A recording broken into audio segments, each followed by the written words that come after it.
Ano lang dapat mong gawin? Dream high, di ba?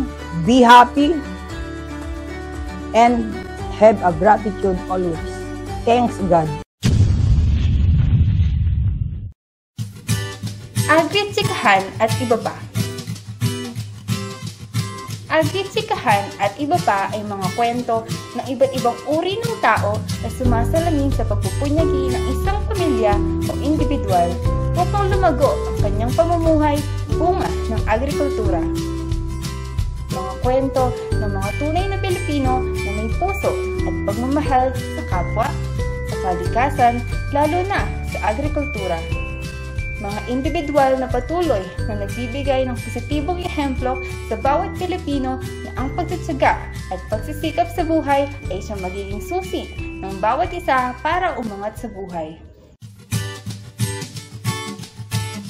Tayo nang tuklasin ang mga iba't ibang kwento ng isang pangarap dito sa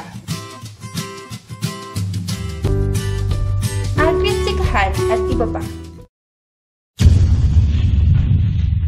Ask, believe, receive, claim it. Yun ang ginawa ko. Kailangan lang pala, patalsikin mo laway mo. Diba? Ask, believe, receive, claim it. Claim ko na I will be the next billionaire. Ako na nga susunod kay Elon Musk. Diba? Kasi, meron bang bayad ang mangarap? Di ba wala naman? Libre, di ba? Mali mo, ibigay sa akin ni Lord. Because in my 69 years, sa year 2024, they will be 69 years. 2 months ago nga nung nagsasanay ako maging speaker sa Inner Peak sabi ko, I will be the next, I am lovingly and happily becoming the next owner of Inner Peak. Ako na yung, ngayon, di ba? Sabi mo, paano ko na-attain yung I am now the top earner? Inas ko lang pinadala niya yung angel Inaral ko siya. Siyempre, kailangan yan. Kung dumating na yung angel, dumating na yung yung blessing, hindi naman pwede yung tumingin ka lang sa langit. Di ba? Kailangan with action.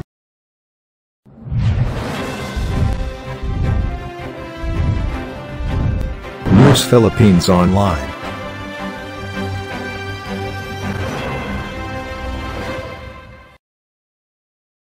Ito na ako yung answer ng aking dream na I will be the next billionaire because of Inner Peak.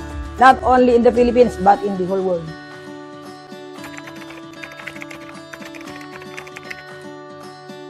Ang nakikita ko dyan is because ang Inner Peak is ibang-iba siya sa iba't ibang mga produkto at iba rin siya sa ibang company. Why?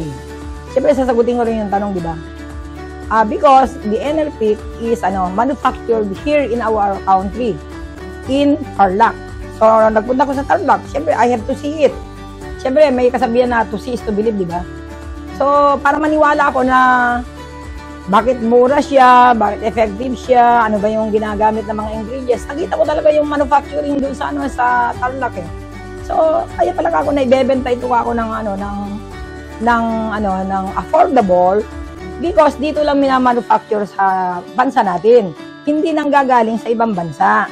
At the same time, yung yung mga ingredients are all organic. So, sa tingin mo, nung 2016 kasi kung hindi mo na itatanong, isa ako sa nag-seminar nung yung Southeast Asian leaders sa UP, 5 days yun Isa ako na mapalad na umattend ng seminar. Kasi they are all politicians at that time are very busy for the election ng 2016.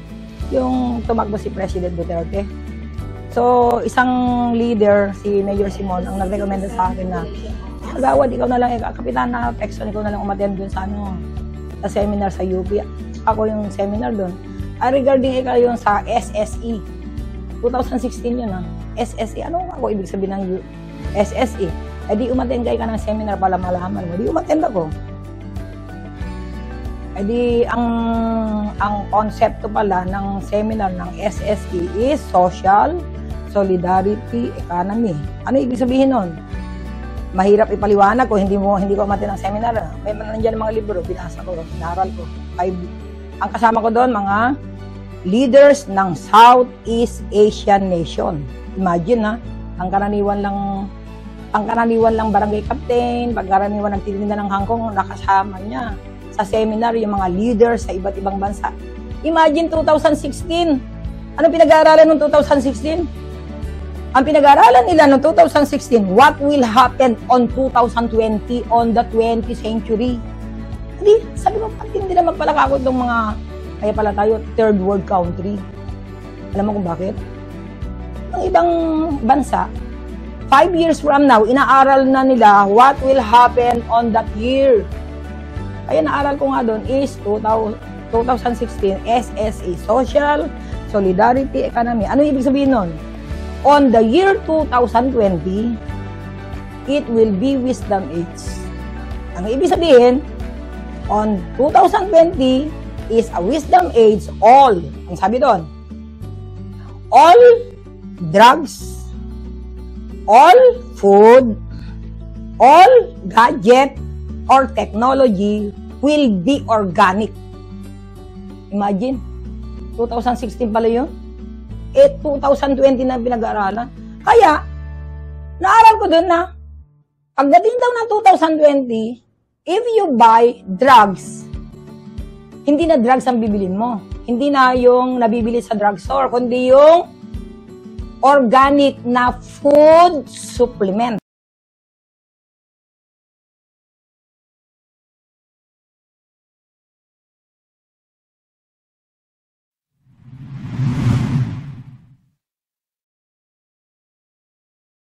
If you want to change your life, ang ibig sabihin, kung gusto mo daw mabago buhay mo, kung ang comfort zone mo ngayon, kailangan umalis ka sa iyong comfort zone. So, sa madaling salita na madaling intindihin, kung ang mga kausap mo ngayon ay puro chismis, iwanan mo na mga iyan, di ba? Kailangan na makausap mo yung mga matatalinong tao na may mga pangarap. Pilipino ayaw mangarap ako, kahit 68 years old ako, nangangarap ako. Alam mo kung bakit? Para may ipamamana ako, hindi lang sa aking mga anak, hindi lang sa aking barangay, may ipapamana ako sa bansang Pilipinas. Kaya yun ang dahilan kung bakit ang NRPIC, pagdating ng 5 years from now, it will be used, it will be patronized not only in the Philippines but in the whole world.